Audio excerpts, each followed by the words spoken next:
This is Dying Light 2. I'm playing it for obvious reasons. It's a very popular and exciting open-world zombie game, which is something that I need to know about. I haven't been playing it that long. The game's introduction has a very sort of slow burn to it, and so, you're really getting introduced to a lot of, not only to the mechanics, but also to the story and the setup. It's a complex world, and they really try to take their time introducing it one step at a time so they don't sort of overwhelm you all at once, which makes a lot of sense. It can also be a little bit challenging, though, because sometimes I'm not even sure if I've gotten to the point where it's a good idea for me to be sharing my impressions of the game.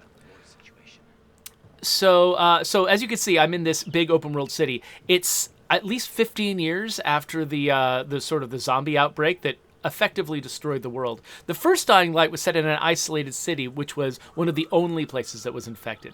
This world is different. This world, the entire, this might be one of the last bastions of human civilization, if you can call it civilization. The short version of what's going on is this is an experimental quarantined city where everyone was infected, but they're all managing their symptoms by staying in the light and taking medication.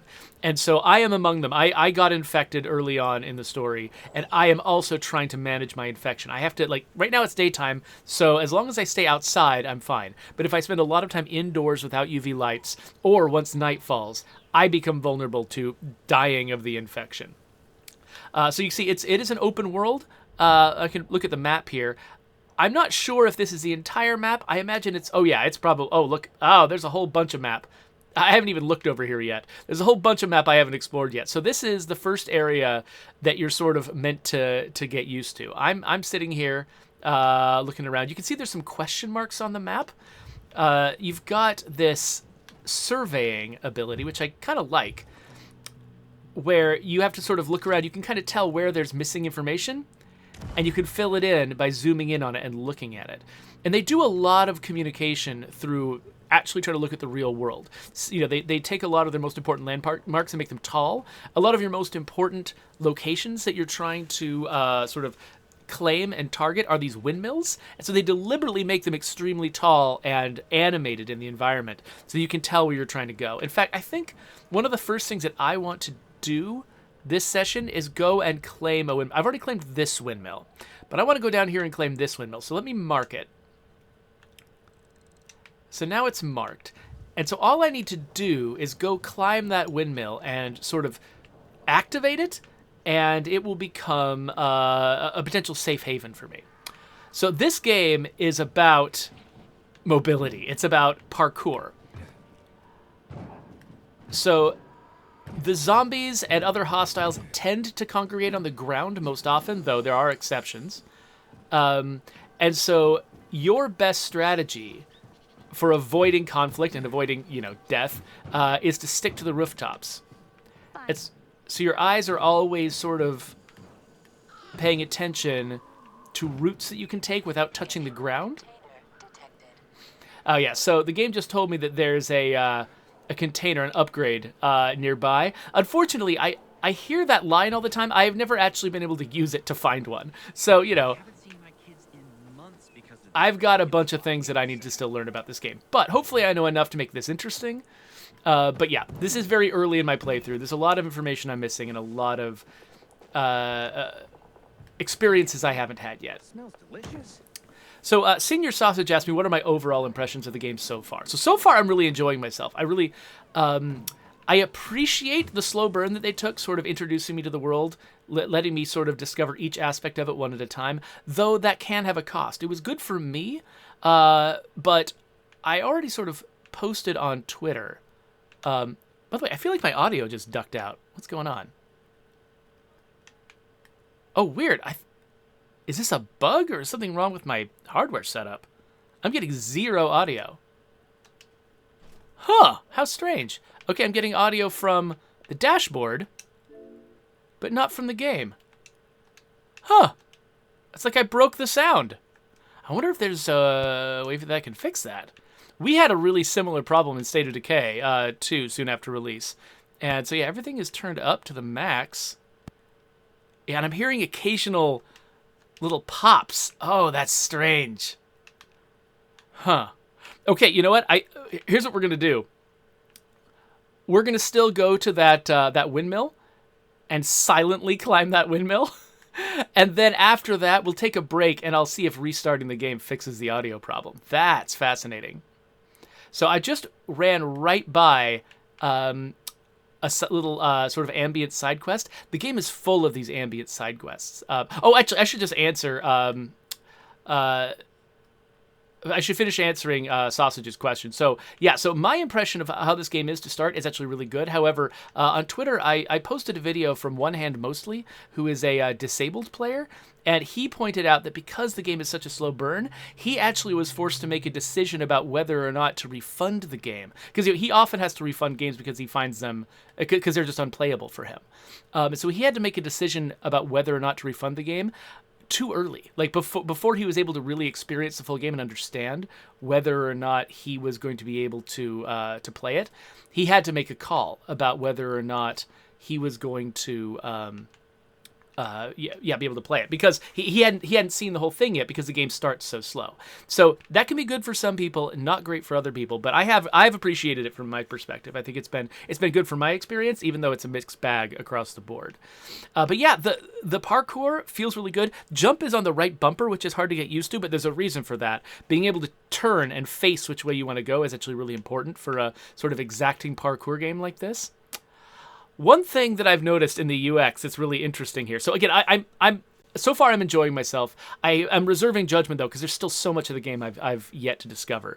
I'm noticing there's a few little like UX issues that sort of bug me. Like for instance, look at the top of the screen. I've got my little marked windmill icon up there. As I approach the windmill, it disappears and is put directly on the windmill, which makes sense, right? Once you get close enough to something, you need to be able to see how high it is.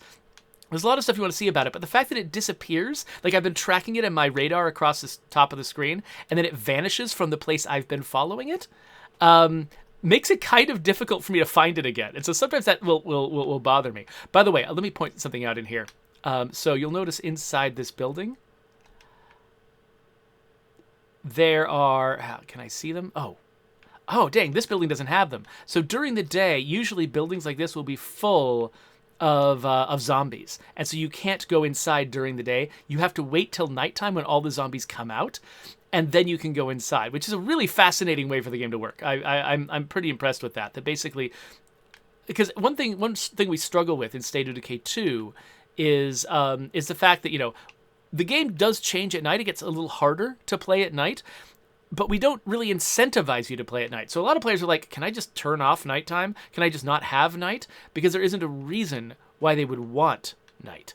And Dying Light 2 does a really good job of saying, no, yeah, night has got its problems, but there's also reasons why you definitely want to go out at night, because there's opportunities that only exist at night. And that's something that we should sort of take to heart. By the way, so what I'm doing here is I'm climbing this windmill. This is kind of like the, what are they, radio towers in Far Cry? Notice, by the way, that my stamina meter, that blue meter in the middle, I'm running almost completely out of stamina with each step of this journey that I take. Whenever I'm dangling from my arms or doing anything else really difficult, that stamina meter is steadily depleting. And so I can only climb certain things early on in the game, and I have to build myself up to being able to handle more challenging, platforming challenges. So this windmill is one that's accessible to me at this stage in the game, but there are other windmills that I could not climb right now, no matter what I did. In fact, I've already done that. I believe that I tried to do, which one was it? There's a windmill somewhere out here that I've already tried to do. It might have been this one, outside the sort of starter area that I'm in right now, and I couldn't do it because my stamina wasn't high enough, which, there's nothing wrong with that. That's sort of how this game works. However, because I've played other games like, say, Far Cry, where you have challenges like this, and you don't have steadily unlockable stamina, my assumption often is, I can climb that, obviously, because it's in the world, and so therefore I should be able to climb it. And the fact that I can't climb it sort of slaps me in the face halfway up the climb, and I'm like, oh, never mind. And so it can be a little bit disappointing sometimes. So let's activate this windmill here. And just replace some bits. I think that was a different animation than the last windmill I did. That's interesting. So yeah, so a bunch of people, like sort of the local people who own this territory, come in and build this into like a more functional place. And then it becomes sort of a home base for me. It's a place where I can sleep to sort of advance time. It's a place where I can, I think, replenish some stuff. It's a place where I can keep my stash. There's a bunch of stuff that I can do here because I've claimed this. And I think there's some beautiful triumphant music that plays during this part that we have not heard because the audio's out. So that's really strange.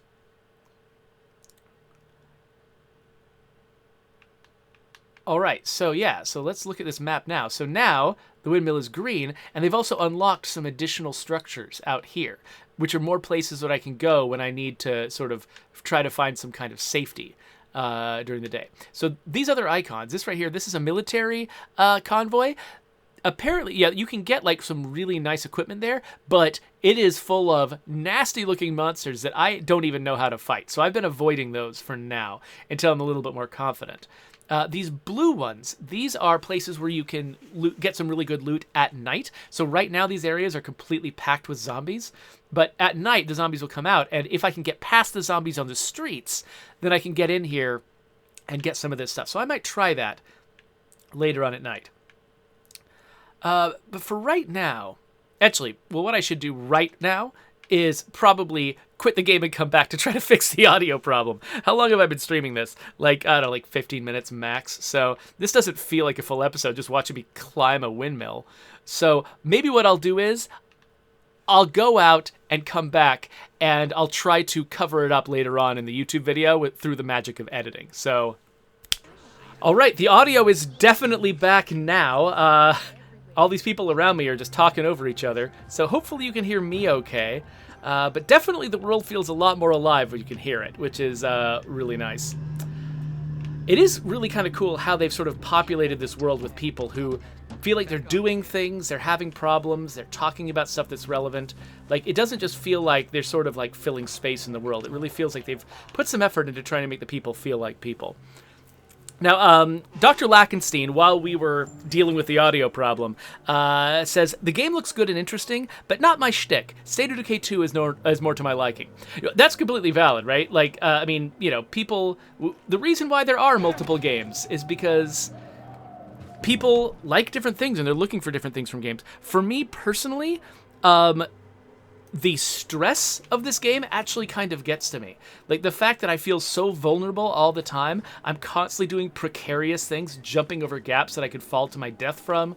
You know, I'll keep running into, like, steamy, gross zombies like this one. And, you know, any of these things going wrong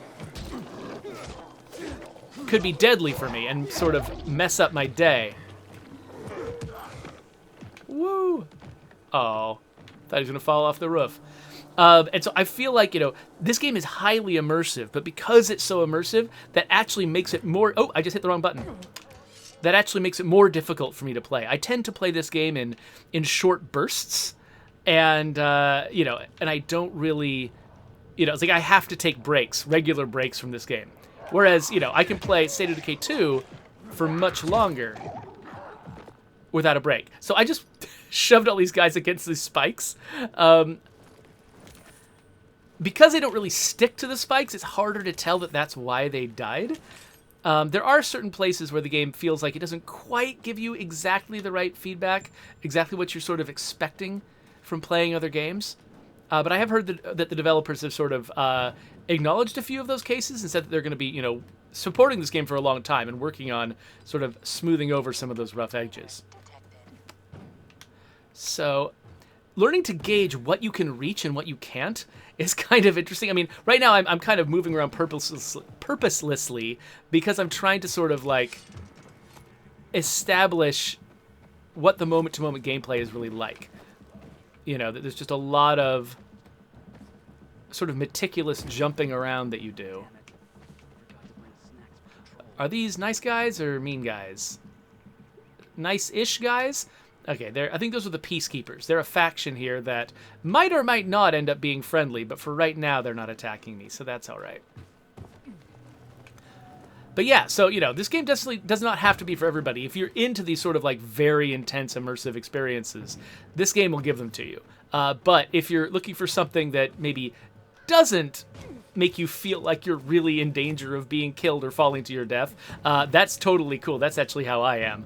And while, you know, the thrill of surviving something like that can be really rewarding, it's also like sometimes I have these little minor panic attacks when I make a wrong choice. Like that time when I accidentally hit the block button instead of the jump button and tumbled to what could have been my death off a roof. Luckily, I was kind of low to the ground at that point and I didn't actually die. So I guess I should figure out some objective to pursue. So I've completed all the side quests that I had accepted so far, and there's a main story quest that I'm kind of avoiding right now just because the story quests, I don't know how long they're going to be, and they're very dialogue heavy, and I'd rather, you know, when I'm playing on the stream, do things that where I can keep talking to you. So I think I'll avoid that, but let's see if I can set myself another more sort of open worldy kind of goal. So, like, for instance, okay, here's a Night Runner trial. I don't actually know what those are. I've never done those before, so let's discover those together.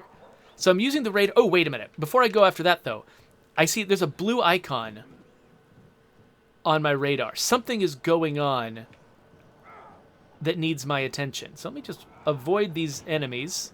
Run over here. Can I get up this? Maybe? Let's see it. Yes, I can. All right, cool. So I'm going to follow these blue icons. Something's happening over here that needs my attention. Okay, I can't get up that way. Let me see if there's another way up. Okay, looks like I can maybe get over this way.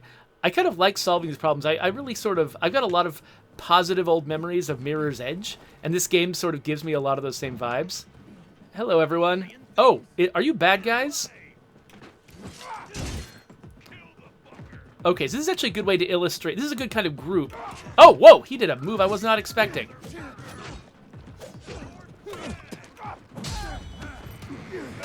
There we go. That move right there is like the key move in this game. But it's complicated what I did. So what you have to do first is perfectly block someone, jump over their heads, and then target somebody else to kick. Let me try to do it again. So, jump on him, and you couldn't quite see it. Oh, crap. Whoa, he's on fire now. That's amazing. Please burn to death. Haha, no. You're trying to get away? Nuh-uh. Oh, you tried to kill me. I'm sorry. I don't know why I turned into a vengeful person. That was exciting. Oh, during this, I could have actually pulled this spear out at any point and thrown it at them. Any zombies down there? That looks like... I hope that's a zombie. Oh, dang. Those things have ballistic trajectories. I didn't aim high enough. All right, so let me... Real quick. So, this is effectively... just the Fallout lockpicking scheme. And it's sort of a, you know, if it ain't broke, don't fix it sort of attitude, where it's like, hey, people are really used to the Fallout unlocking minigame. Why not do it here? People will immediately understand it. It'll be fine. Oh, but I'm breaking my lockpicks. Okay, let me... Here we go. Oh, almost. Maybe a little to the right. There we go. So, like, that last moment where you successfully unlock it, I feel like there's not quite enough feedback. Quite enough positive feedback to make that feel good. I'm like, wait, did that work? I'm not quite sure. There's a lot of, like, little subtle things like that in the game. But overall, like, that's a good mechanic for me to have. I like the fact that, you know, I can't just run in here, grab stuff, and leave because I have to deal with these bandits first. Because if I try to sit there and unlock the box with the bandit still here, it's just not going to work.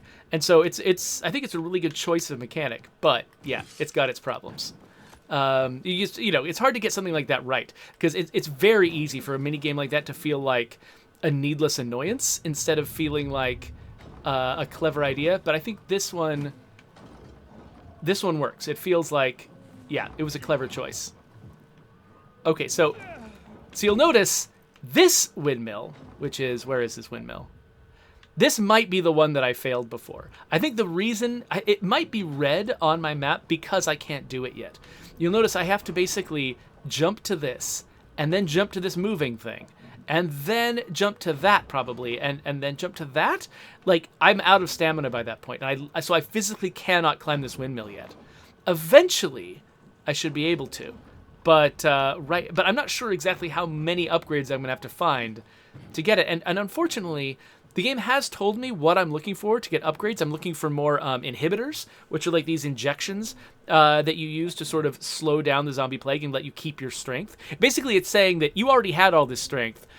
You just have lost it and you need to gain it back. You know, kind of the old like God of War 2, take away your powers sort of deal. But unfortunately, the thing I'm missing a step when it comes to how I'm supposed to get them. Like, they're all kept in these like special treasure boxes from the government, and I've got a key to those treasure boxes, and I get a little notification when I'm near one of the treasure boxes, but I don't know where to go from there. I don't know how to look deeper and find the treasure box once I know I'm in the vague area of one. So I actually, ever since, like, you know, they give you a few automatically to sort of teach you how the mechanic works, but since then I have not found a single one. And so I'm clearly missing something, and I'm not sure what to do. Let me catch up with the chat just a little bit. So Dr. Lackenstein, who's the one who brought up that, you know, that this might not be their thing so much as State of Decay 2 is, says, I'm not even big into zombies, but I love being able to play multiple characters, building a community, upgrading my home, my base. Those are things that the State of Decay 2 franchise lures me in with. Yeah, so exactly, yeah. It's like, for some people, you know, I bet there's a lot of folks who don't play this because it's a zombie game. They play this because it's a parkour game, and they haven't had a new one since, you know, The Last Mirror's Edge, and they're like, you know, I want this. This thrill of like leaping from place to place is really exciting. And yeah, sure, zombies or whatever, you know, and they don't really mind what the game's about as long as they get to do this thing, which makes a lot of sense. So far the combat is fairly simple. You basically got the ability to block. You've got the ability to jump over people when they're staggered. You got the ability to swing your weapon, of course, and you can also dodge. So I wasn't using all of those abilities, but different enemies demand that you use different abilities. It was actually, I ran into my first enemy that had an unblockable attack recently, and none of the tutorials really sort of prepared me for that. There was a tutorial with a zombie that would jump at you that you had to dodge, but I didn't realize that some humans would also have attacks like that. So I had to figure out sort of in the heat of the moment how to dodge that guy. Not how to dodge, I knew how to dodge, but I needed to figure out that I needed to dodge that guy. Okay, so we've got another little blue encounter, so I'm going to run over to that. Again, I really appreciate these little blue encounters, the little blue diamonds that appear on my map, because it means that, like, sometimes when I'm playing a game, I want to make progress. You know, I want to be really sort of pushing and unlocking things. Okay, again, oh, there we go. Okay, so it disappeared from my radar, but it went down onto the ground there. Oh, it's an abandoned-looking loot box. Anyway, but sometimes I just want to just do something fun for a little bit while I'm waiting for something or while I'm listening to something or whatever. I just need to distract myself. And so it's really nice when a game offers both of those layers, where you can be making progress in the game, seeing the story, unlocking abilities, that sort of thing. But you can also just screw around and feel like that's valuable too. And you could always just have like, oh yeah, there's scavenging in this world. You can just scavenge if you want to, which gives you a certain amount of that. But I appreciate these little sort of like tiny mini missions that are all, as far as I can tell, there's just a whole bunch of them available, and they're sort of procedurally offered to you, you know, depending on sort of where you are and what's available. I unlock the ability to hold the crouch button and land more safely. So the fact that this looks like it's just ready to be grabbed means that there's something wrong. Somebody's going to come out of the woodwork as soon as I get close to this thing. Oh, look at this. Oh, it's jerks. Okay, try to do a better defense than that next time. You have to time it perfectly to use them as a springboard. Oh yeah, spiked that dude. Oh. So it's really hard sometimes to aim those. Yeah, these guys chose the wrong place to try to fight me. Cause I am the protagonist? Oh. Which means I've got access... I've got access to all of the spikes. I can use them against you. And you instantly die from them. So, we've coincidentally seen 2 of these in a row that were bandits guarding something. That's not always the case. They're not all like this. Some of them are rescues. Some of them are things where you have to figure out how to climb something to get somebody down from someplace where they're stranded. Some of them are more zombie-focused, less bandit-focused. By the way, I'm having trouble finding the sweet spot. Here we go. Okay, I think I'm at least close to it. Yes, found the sweet spot. Okay, cool. Grab this, grab that. Okay, so now my health is low. And this is a little bit of a problem for me. This is actually one of the things in the game that I have trouble managing, is that, you know, if I got into another fight like that, you notice how many times I took hits from those guys. I'm not great at the combat yet. If I got into another fight, I would be in serious danger of dying. So what can I do about that? I do have consumables in my inventory. You can see the little A button is on some bandages, and so I can use those. In fact, let me use those now. So I can bandage myself, and I can replenish the bandages by finding groves where plants are growing and sort of making medicinal supplies out of plants. And that's great in theory, except I'm not exactly sure where all of them are.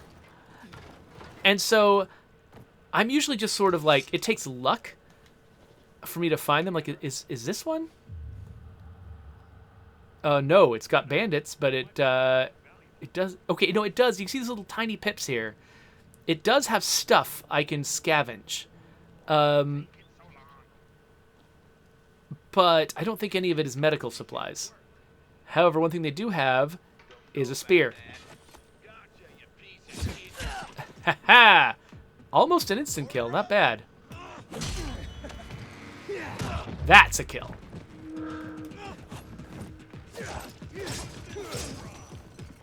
Okay, I just broke my weapon, but I've got a ton of cheap crap weapons. Whoa! Oh, by the way, content advisory. I want to set that guy on fire. But unfortunately, my desire to set him on fire... I don't actually know if I can set him on fire. It looks like I can't. Nice dodge, by the way. Dodge this, jackass. Oh, he's dodging my kicks. I want to kick him off the roof. There we go. Oh, there's more. What?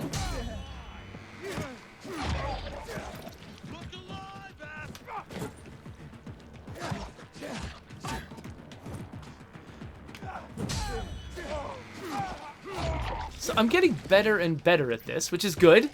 It feels good to start out sucky at something and then get better at it. It is gruesome, though, right? Like, you gotta have a high tolerance for violence to be playing this game. Okay, we're gonna search these folks. And then, okay, here's another interesting thing about the UX of this game. So I've got the ability to do this little radar thing that detects stuff. It'll detect enemies, too. You saw that when I used it before, it highlighted the enemies as red.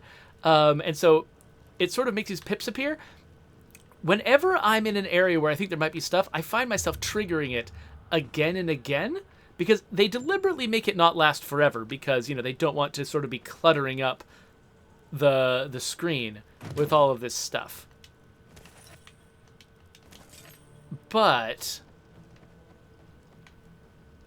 but because it goes away, it makes me just want to just keep triggering it again and again and again, which can be a little bit of a hassle. It's hard to think of what the right solution to that is, though, because I feel like they chose a solution that's pretty decent. I feel like there might be a slightly better one, but I'm not exactly sure what it is. Maybe if it was like, you know, you can see stuff while you're moving slowly, but if you start running, it goes away. So I don't feel like I need to do it multiple times in the same setting, but once I leave, it goes away, something like that. Yeah, I'm not sure. So, okay, let me, here's another, weird little thing. Okay, so let me see if we have examples of all three things here. Okay, it looks like we don't anymore because I grabbed some stuff. Okay, so actually, let's see. If there's something in this box I can show you. So, all right, if I want to open a container, I tap X. And if I want to grab an item, I tap X. So if you got an area that's full of items, you're tapping X to open things, tapping X to grab, tap, tap, tap, tap, tap. And then you get to one of these, like a soft container, and you have to hold X to search it like a dead body. And so that could be a really kind of a weird thing sometimes, and also you need to be able to reach it, so you have to like climb over things sometimes. But like it's an interesting sort of like back and forth rhythm when you're trying to sort of search for stuff, because you end up like in some cases like you'll hold when you need to tap or tap when you need to hold, because you're constantly having to go back and forth and do both. And One Hand Mostly, when he did his analysis of this, he recognized why that was probably the case, because the animations for opening boxes and the animations for grabbing things are all very quick, but the animation for searching something is slow. And so they want you to sort of hold down a button to engage with it and then be able to release the button if you want to quit and do something else. And so that totally makes sense. And I think One Hand Mostly's insight into that was really good.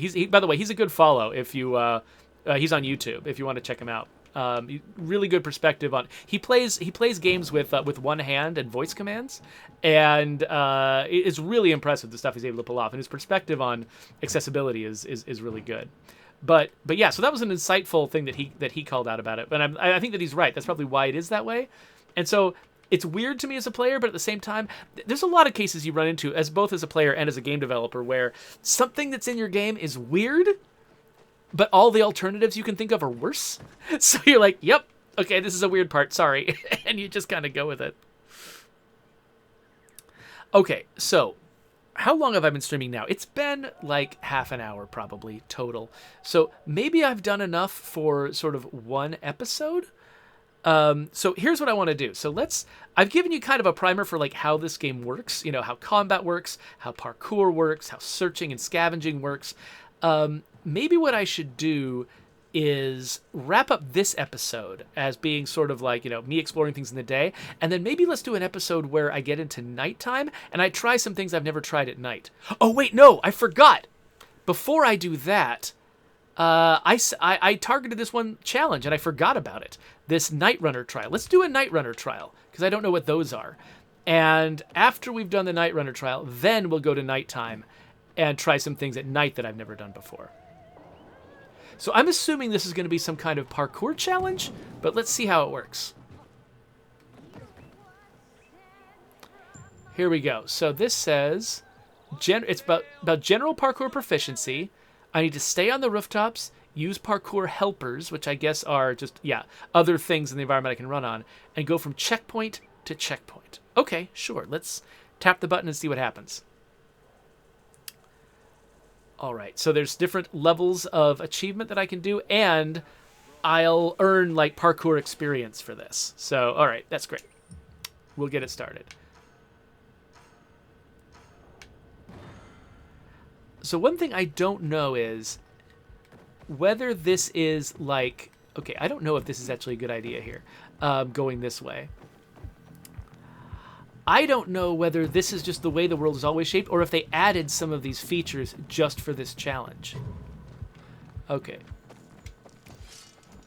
All right, that B button didn't seem... I wonder if there's an unlockable slide mechanic in this game. Because I kind of expected to be able to slide underneath that obstacle, but that was apparently not a thing I could do. Okay, what are my options here? I think I might need to jump down there and then leap across this, maybe? Except, no, this is taking me to a bad place. Oh, wait a minute. No, here, let's jump on this and see if, can I reach this? No! Oh, failed. Okay, hold on. There must have been a way that they planned for that to work. Let's try it again and try to think a little bit earlier about the route I take.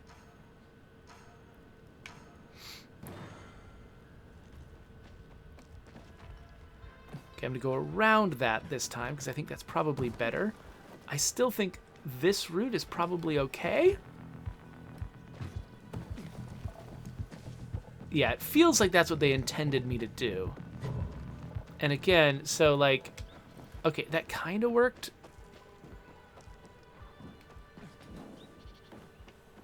And then here we go. Jump. And then the next one was the one I wasn't sure about. So this time, maybe... Okay, yeah. I think this is the way I want to go, probably. So I think that would have hurt before I got the damage mitigating ability. Return to challenge area? What are you talking about? I'm in the challenge area? Okay, so apparently I didn't do what they expected me to do, but what I did worked. So... Ugh, yeah, barely made that. Okay, so I get over here, and then what? I don't... What? Now, do I really have to stick to the roof? Because it doesn't seem like that's an option here. I think I have to get down.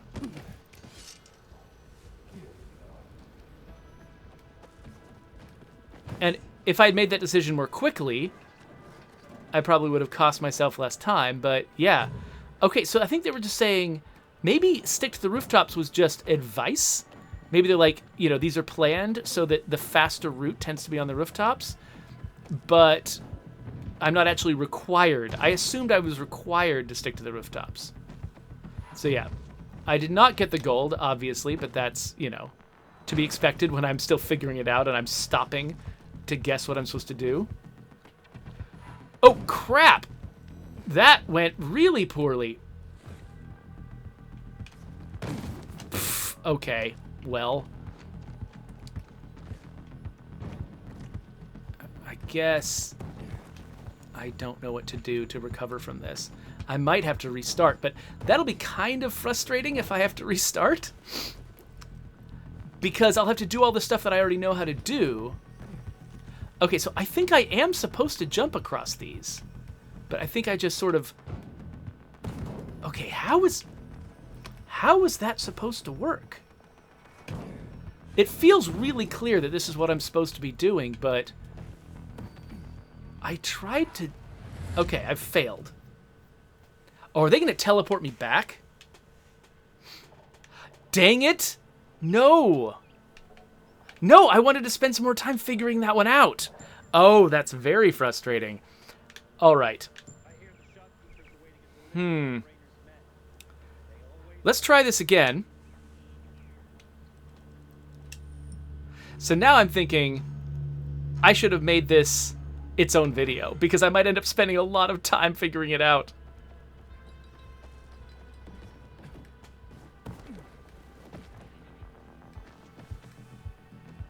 Maybe I will.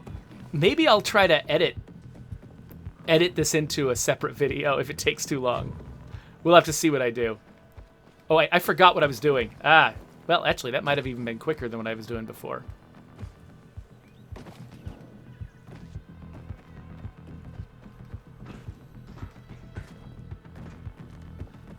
Okay, so what was the way I took last time? Oh yeah, so they thought that I was outside the area when I went this way, but it worked just fine for me.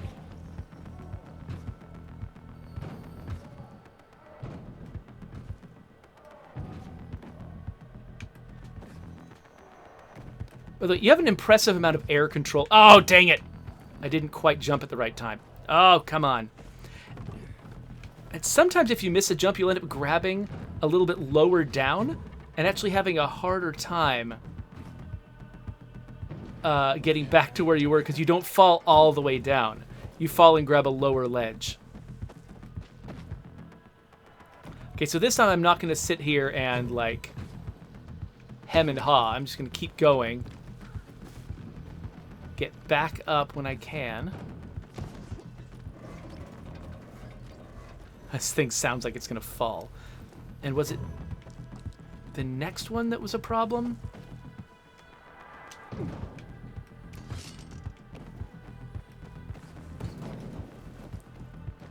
Whoops. There was a ramp I could have used that would have been much better. Okay, I think it was this one that was the problem. That's right. Okay, that was bad. Okay, this. I have no idea what to do. So I'm going to try one more time. Oh, you just have to magically get it right? Maybe it's about which way your cursor is pointed? Oh, wait. Which way am I going? This way. All right. Yeah, maybe it's about which way your cursor's pointed. Or maybe it's needing to not over jump to catch those things. I'm really not sure. There we go. Bronze medal. You know what? I'll take it.